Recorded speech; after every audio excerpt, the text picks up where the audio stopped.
And hello and welcome to the Weekday Warriors of Wrestling Oh, sorry, Eric. 4. Could you start over again? Okay, sure. And I just need to see what day it is. Okay, it's the 24th. Okay. And hello and welcome to the Weekday Warriors of Wrestling 4, Sunday, January 24th. Most of you will probably hear this on Monday, January 25th, but whatever day it is, good to have you. Good to see you listening to the show. As always, don't forget to like, comment, and subscribe. We always appreciate hearing from you. Today we're going to be talking about the Wednesday Night Wars from the previous week, and we're going to be doing a preview on the 2021 Royal Rumble. So all that's ahead. Patrick, I got to be honest. Let's jump right in. I thought that was the worst Dynamite I've seen since the was it the December 19th or 18th one, the one that ended with the Dark Order beating everybody down. Yeah, it wasn't very good. Something about the entire show, and I'm not sure what it was, but it just felt off. Like everything in the execution and the way the show was put together, everything just kind of felt jumbled and messy, especially the ending, which felt really, really rushed. It did. It felt super rushed. I liked the story. So I like the ending and I like the main event, and that was uh, about it. I would say. There, where to begin? So in pro wrestling, it's a star driven business. We've talked about this before. I mean, WWE has branded itself as a brand, and for years there were no, Patrick and I would talk about this, there were no individual draws. Didn't really make a difference on the WWE level because WWE just homogenized everybody with the exception of John Cena, and like nobody made a difference. um that's also contributed to WWE just their stock, not their actual stock, but their stock among fans, their ratings. It's caused them to decline because they're afraid to have people like The Rock and John Cena exist and then leave them. But I mean, they don't understand that. Like, what they don't understand is the fact is you create new stars, they leave, you create new ones. It's fine. It's always been fine. It's been fine for over 100 years. Um, so it's a star driven business. Stars are hard to find. AEW has a few of them. They have guys that move ratings. They have guys that move attendance, merchandise, etc. When you have those stars, you try to treat them as carefully as possible. And AEW normally does that really well. And they protect their stars and they protect them pretty well. What I'm talking about is what they didn't do this week, and that's Cody Rhodes going in a competitive match against Peter Avalon and John Moxley in a competitive match against Nick Camarado, I believe his name was. I didn't even catch his name. To be Um, honest, I didn't even catch the name. yeah, it was something like that. We have two massive problems here. Um, Cody is, I would say, I'd say even next to with Jericho, maybe Jericho is, but Cody's probably the biggest star the company has. He's very mainstream. They do there was stories with him and Brandy in People magazine about their baby. He's on the Go Big show. He's a big deal. I mean, maybe you could say Jericho is, but maybe not even in the good way anymore. Um, Cody should not be having competitive matches with Peter Avalon. Um, like, I understand that he won, but like it was too gimmicky. It was like, I understand Jade comes out and distracts him, but like this should it, I get that. You shouldn't be doing this. You shouldn't be watering Cody down like taking offerings from Peter Avalon. You shouldn't have his figure four finisher, which is a legit finisher and beat top people, not work on Peter Avalon. The only reason he taps out is because he doesn't get hit on the face. That's like haha funny, and it's like PWG, like indie stuff. We're not on TV funny, and like you can do that stuff on those type of shows because it's like you read the room and it's fine, but like you can't do that on your television show. And I thought that was such a bad move. Like I'm just like, what are they doing with this? Yeah, that was very, very odd. And, every once in a while, AEW will throw it. And you've said it, I've said it. We all want more squash matches on TV because it helps make people look like stars. And you know who the big deals are if you give them squash matches. And I thought, oh, they're putting Cody up against Peter Avalon. He's going to beat him in like 10 seconds. Yeah. And they didn't do that, and it was very strange. I think it didn't even go past a commercial break. Yes. I think they had a That's picture in picture. bizarre. That's just bizarre. And I don't know if, and I'm trying to put myself into what they were thinking. If this is a situation like that one old episode of Saturday Night's Main Event where Hogan faced the Genius and ultimately lost by countout, it was like the biggest upset in Saturday Night's Main Event history. Part of the thought process behind this, and I know this because I've heard Bruce Pritchard talk about it, is that they said, well, if we put Hogan in there with anybody, people will watch. And I don't know if that's what they were thinking with Cody. It's like, oh, well, we can put him in there with anybody and people will pay attention because it's Cody and the AEW fans love him. But it came off as really strange and um, almost like something I would expect to see on like you said, like on a show that nobody watches. Like this is just it reeked of the type of thing you would expect to see on a show where it's like, nobody's watching, so just go for it, just do whatever you want, like a Christmas episode of Raw or something like that. It was very strange. Yeah. I mean, it's more about like non-televised versus televised. Like you can do that stuff on an indie show because it's like localized to those people and they get it and they're there and stuff. But like nationally televised wrestling, internationally televised wrestling, like it doesn't really have a place there. um, the other squash match was Moxley against Nick Camarado. So there was a difference to this one, and I think a lot of people pointed this out. The guy that Moxley went up against had a great look. He looked like one of the jocks from Revenge of the Nerds. In fact, I think his character gimmick was like Ogorelli, like Nick Ogorelli in NXT. Um, and they like played that up, and like that's great. I think that's fine. He looks like a talent. He had a pretty good match. It's not about like getting him over or whatever. It's about John Moxley being one of your key stars. Him coming back for the first time since Winter is Coming. He's just got to crush people. He beats everybody. He lost to Kenny Omega. He needs to come back and kill like some lower card so you understand that John Moxley is still the shit. He's still a big deal. He doesn't need to have a competitive match. I understand people say, well, they said that bit about nobody wanted to wrestle Moxley except for Nick Camarado. So there you go. I'm like, yeah, I get it. Fine. You like if you're trying to get him over, I think that's fine. But why are you if you're trying to get him over, why are you putting him up against Moxley? It's one of those half-assed things that doesn't make any sense. Like, okay, is this a showcase for Moxley or is it getting this other guy over? Because it can't be both. You can't do both. It's very difficult to do those Triple H Cactus Jack matches where everybody gets over. Like, it doesn't happen often, and most of the time it just waters down everything. John Moxley should have come back and crushed, I don't know, like Griff Garrison or something. I don't know who. It doesn't matter. If you want to get Nick Camarado over, give him his own match. Have him beat up somebody. Like there's no reason. Like you're half doing this stuff. You're not getting one guy over, and you're not getting the other guy over. Nobody's getting over here. So I thought it was just so dumb. It's not what they normally do because I mean, God knows I don't think they've had a bad episode of Dynamite in over a year. I mean, that December 18th, December 19th, the 2019 episode was it was well over a year ago, and ever since the first of 2020 they've been putting on killer shows all year. They found their creative groove. The ratings are reflecting that. You and I talk about it all the time. It takes a while for ratings to reflect quality, and they're doing it. But this was not a great show, and these two matches exemplified my biggest issue with the show.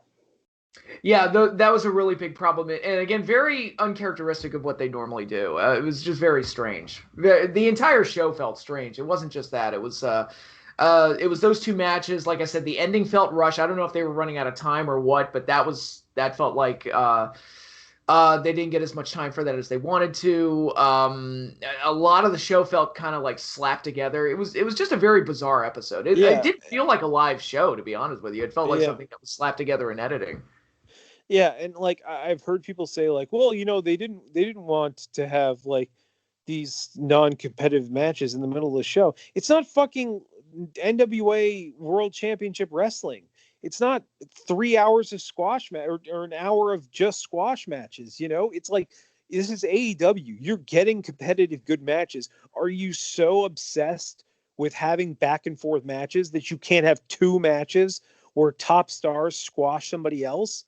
Like, is it that upsetting to you? We live in a world where you can click a button and get whatever wrestling you want. You can see Okada and Naito and Kota Ibushi and Jay White have the most competitive fucking match you ever want to see. You can see Raw where there's never a non-competitive match ever.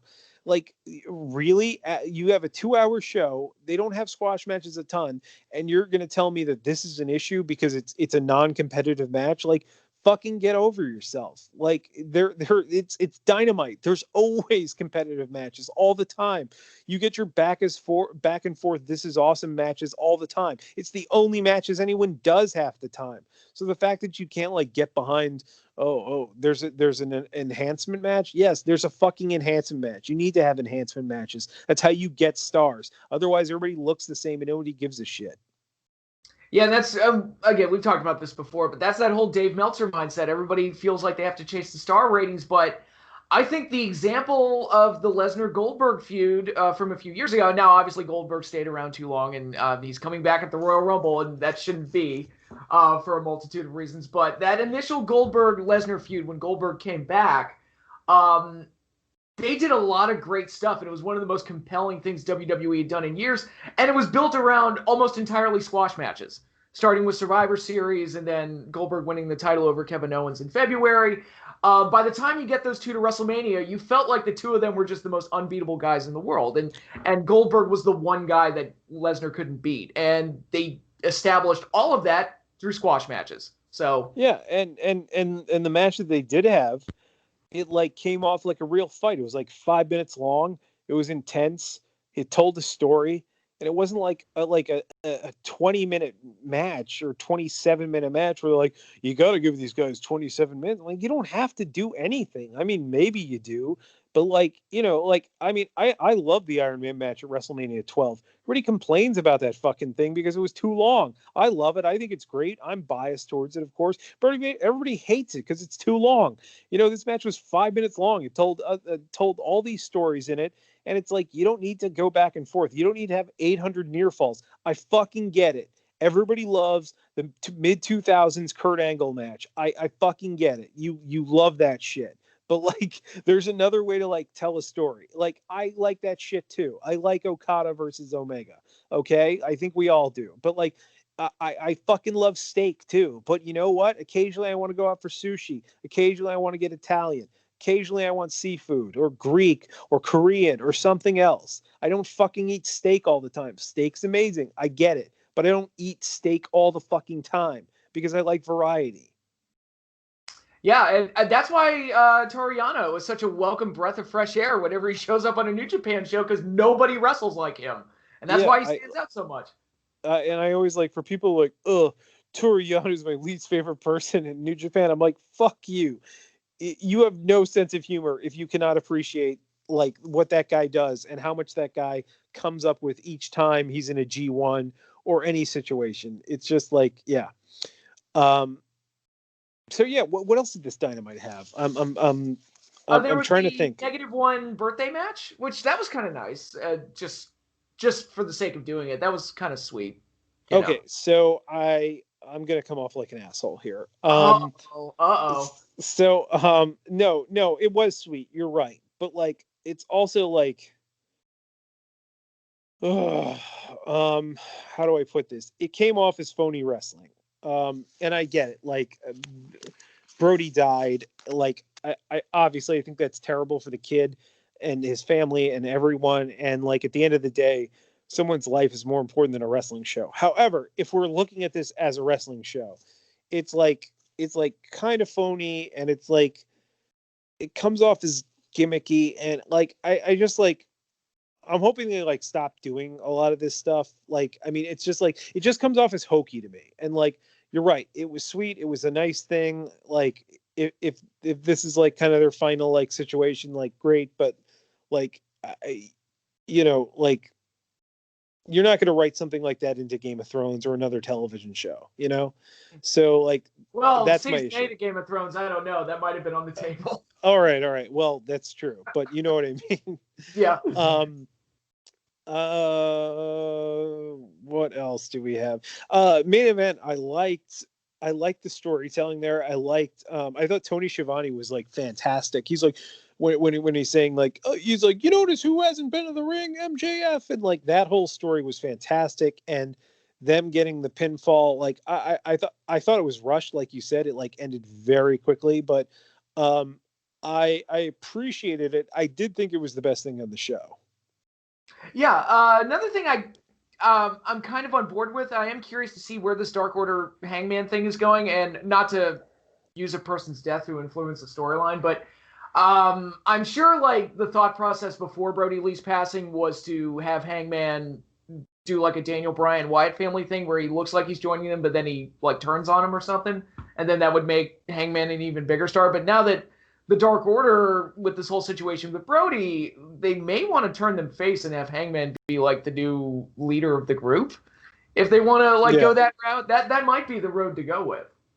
Yeah, I was actually surprised he didn't join because I thought this was going to be the start to his redemption story. Like I don't mean to spoil this story because like I mean I think it's decently obvious and I think it's going to be great in the end anyway. But to me, and I mean this could change, I could be wrong, whatever. To me, the ending of this like Kenny is Thanos collecting all the titles is Hangman beats Kenny. Like I think that's the ending to this. And I think it's the correct ending. And I think it's like Hangman's the guy who has gotten over so organically. He's the most likable guy. His anxious millennial cowboy character has struck a nerve like very few characters on this show. Um, I think we're all waiting for him to find himself as like he's found himself as a character, but we want the character himself to succeed. So I thought the Dark Order was going to like help him become that. And maybe they still will, but we've got to see him. We've got to see his arc towards redemption. I thought that might be the Dark Order. Maybe it's still happening, but that was my thought of what they were going to do. But they've obviously either delayed that or pulled back away from that from what we saw on Wednesday. Yeah. Again, that's one of those things where week to week we just got to keep watching to see where it goes. So I'm hooked right now. Yeah. What did you think of the Miro Chuck Taylor Butler stuff? I got to be honest with you. I'm not feeling Miro in AEW. I'm with you. I think he's the one guy so far where I'm like, oh boy, maybe WWE was better for him. It's just, the Best Friends have done really well. They had arguably the best match in Dynamite history with that backstage street fight or whatever that was, Proud and Powerful. Kip Sabian and Penelope Ford were doing, I mean, they were a lower card act, but they had done fairly well for themselves in that role. Miro, I don't know. It's just not clicking. I'm not feeling it. I don't know what it is. Maybe it's just I liked him better as generic powerhouse brute instead of him being kind of a goofy brute or whatever it is they're going for. He apparently said he didn't want to start at the top when he came in because he was injured, not in great shape, which, judging by his early matches, was probably correct. That said, I mean, Kip Sabian is like the bottom of the barrel dude. Like he's like, I mean, he is what he is. Like I think Penelope has a much higher ceiling. I think she's got a great look. She's not the greatest worker, but like, I mean, Sable wasn't the greatest worker, and like her storylines were Dynamite. And I don't know, putting Miro with them is just like, I don't know. I don't think it does anybody any favors. And you're right. I'm not feeling this. Like, you can't really like say, oh, it's the Best Friends not doing anything, because the Best Friends have had plenty of segments and storylines that work really well in Dynamite history. So like, you got to look at the variables. So I'm with you. I think Miro's been a disappointment on AEW, and you and I were big Rusev proponents, but even before Rusev Day, like initially when he came in, U.S. champion stuff, we were like, yeah, this guy. Mm-hmm. Yeah, and he was another example of one of those guys that got over in WWE, and for whatever reason, they just wouldn't pull the trigger on him. And it's like, what are they not seeing? And then he gets to AEW, and you think, okay, unrestrained, here we go. The chains are off, and wow. The chains are off, just like Curtis Axel. Yeah. Oh my God. That was the social outcast, right? It was Bo Dallas, Curtis Axel, Adam Rose, and who else was in that thing? Oh God, I've already forgotten. I until you mentioned it, I'd forgotten that group ever happened. Hold on, I'm gonna Google it. 1 second. Okay. You need to cue the Jeopardy theme while you're looking this up.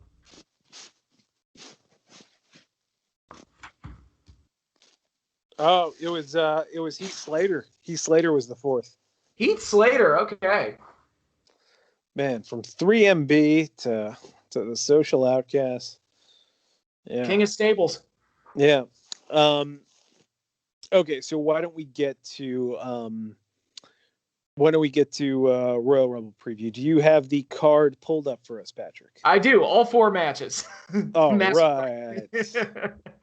All right. So right now we've got the 2 Rumbles and then the 2 title matches, Universal and WWE Championships. They may add more. Who knows? But for right now, this is what we've got. And we've only got 12 entrants for both Rumbles announced so far. Okay. So let's start with the title matches, and then we'll do the Rumbles after that. So it's McIntyre and Goldberg for the Universal title, right? Oh, the WWE title, Universal titles, Roman Reigns. Oh yes, I forgot it's the blue one. Because that situation's not confusing at all. Yeah, and we're supposed to fully understand it every single time. Yeah. Like this seems like they only bring Goldberg back to beat people and then to lose to someone else, but I also don't think there's any reason he should be beating Drew, but me thinking there's not any reason does not always correlate to what they're going to do. Yeah, well, if Goldberg wins here, and let's say that's the plan, and Goldberg wins, who is he going to face at WrestleMania? Because there's nobody that I can think of that's coming up the pike, unless they want to do Roman and Goldberg for both belts. It's the only thing I could even think of. I don't think they would do that. No, they like having 2 world titles. So your options would be Orton, but he's probably programmed against Edge. Again? So that's out. The Fiend is on SmackDown, right? No, is the Fiend's on Raw? I believe so, yes. So you could do Goldberg and the Fiend again. I mean, that's fucking stupid. You probably want the Fiend to go over, but like their match was shitty last time, and it like killed this one character that like we just built up this character as unbeatable for 7 months. Let's feed him to Goldberg because Dave Meltzer keeps talking about how big of a star he is. Like, I can't. Oh my god, I can't tell you how silly that was. It's so funny because people will be like, the Fiend's matches were terrible. I'm like, holy shit, man! Nobody fucking gives a fuck. Like I cannot explain to you how little great matches matter. Like, I would like to see great matches, but nobody gives a shit. No casual fans are being like, that match was awful. Like, I mean, if it's awful, like okay, like I'll give you the Fiend Seth Rollins match was like business hurting. That was like those Hogan matches in WCW where it's like looks phony as shit. But like for the most part, it's like they're not like the Fiend Daniel Bryan match was pretty good. Like the Fiend Finn Balor match was fine for what it needed to be, you know? Like as long as you hit like your marks, like you're okay. And anyway, that rant over, but yeah, that was dumb. If star ratings were the main reason to push somebody, Dean Malenko should have been like a 9-time world champion. I mean, Dean Malenko was great and he was super over, and like it's no knock if you're able to do that stuff, but like, I mean, you know, it's like it's a dude's opinion who doesn't factor in the emotional aspect of it, you know? Yeah. Yeah. I mean, like, how many 5-star ratings did Rock get, you know?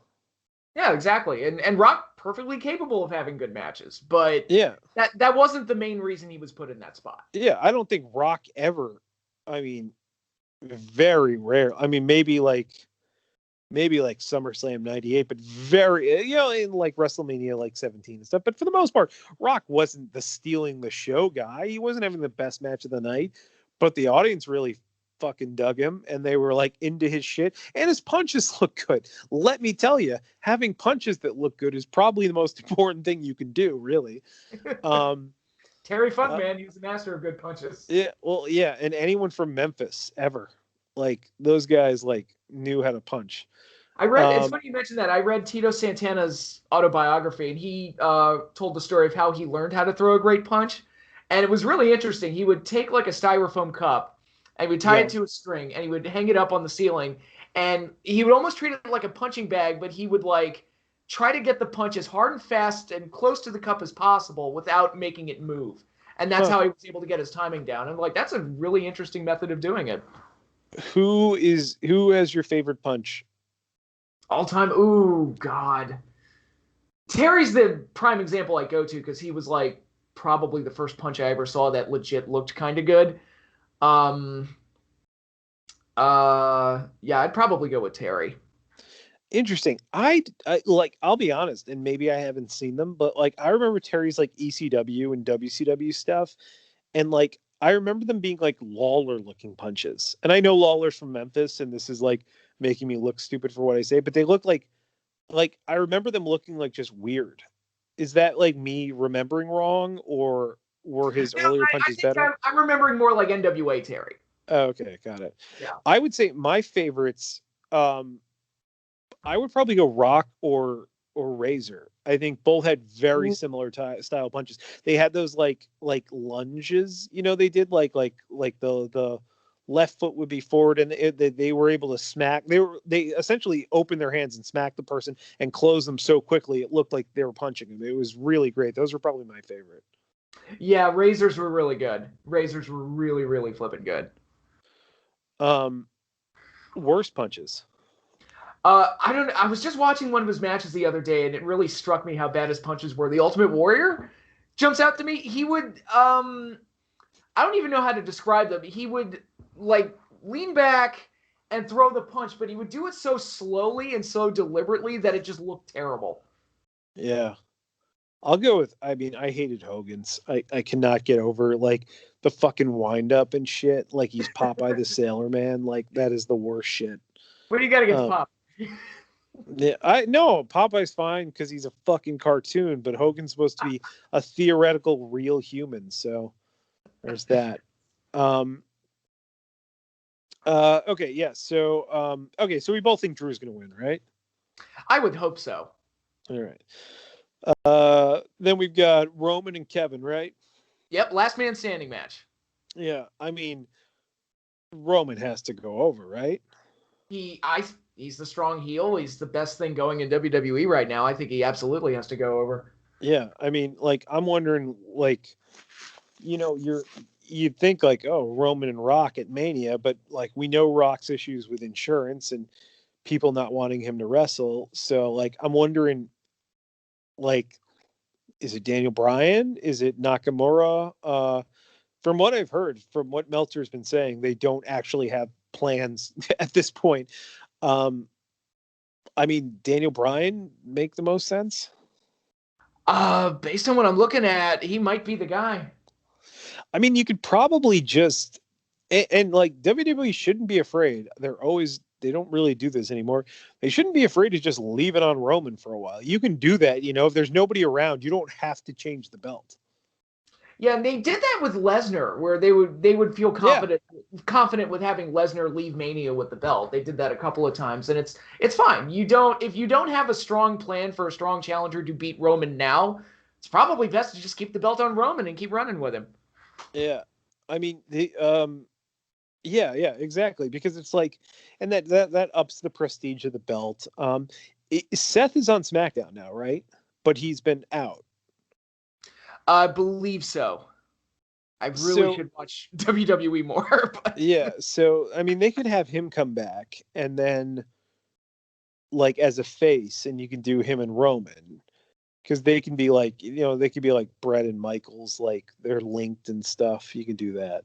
Mm-hmm. So that could be like, something they do.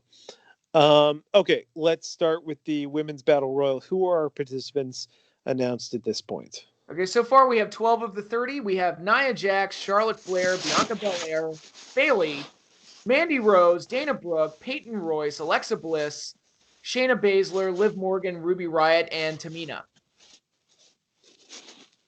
Okay. Who I didn't even know was still with the company. She's been there a long time, hasn't she? Who, Tamina? Yeah. Yeah, she's been there since like 2010. Jeez. Which, like, for a female wrestler, that's a while. I mean, the fucking males are there forever. Like Dolph Ziggler's been there for like he was Kerwin White's caddy in 2005. Oh God, that's right. Yeah. That means he's been there for 15 years. I want you to look at the 2000 WWE roster and think about who had been there as an actual wrestler who had been there since 1985. You can't say like Bob Backlund or the Honky Tonk Man because they're not actual wrestlers at that point. Right. I don't think there was anybody. Yeah, and like current WWE has like 8 of those guys. They got like Miz, they got Ziggler, they got Orton, they've got who else? Well, that's a lot. That's a lot. We couldn't name one in 2000. I've got like 3 off the top of my head right there. We got Bobby Lashley, who didn't stay with them the whole time, but he was there in 2005 when he first started, and he's back there. Yeah. Him and Simon Dean debuting like the same week, and Kennedy too. Yeah. Oh God, remember that? That was like a class of SmackDown stars. Like, I think these guys have got potential, and none of them really panned out, unfortunately. I remember that. They're like, "Oh, what are we gonna?" Yeah, I remember that. We were doing the show then too. We were like, "I think SmackDown's got a bright future," and then they're like, "Fuck this. We're just gonna do whatever." Oh man. Okay, so I have no idea. Who do you think will win? If I had to guess, Charlotte Flair, just because she's the big name in there, like that would be my guess. Yeah, I feel like, yeah, unless maybe they'll do a thing where Alexa Bliss wins the Women's Rumble and the Fiend wins the Men's Rumble, and then they'll do that. They stand tall at the end of the show. Yeah, I mean, who? Yeah. I mean, I don't think they'd waste like a Rousey return like here.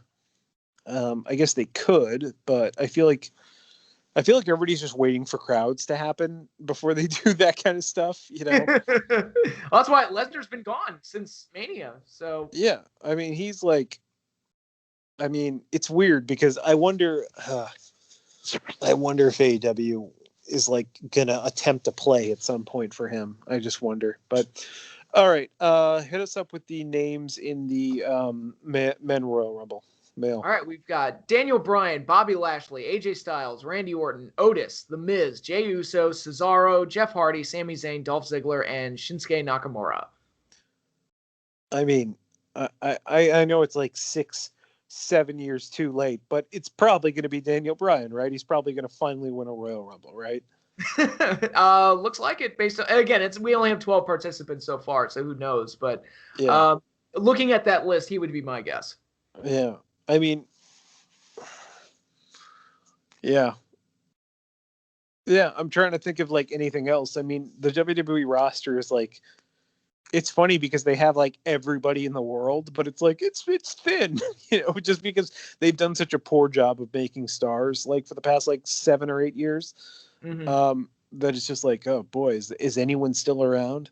But that's because they're like, hey, look at Triple H, Randy Orton, Batista, John Cena, Brock Lesnar. These guys are great, and everyone else sucks.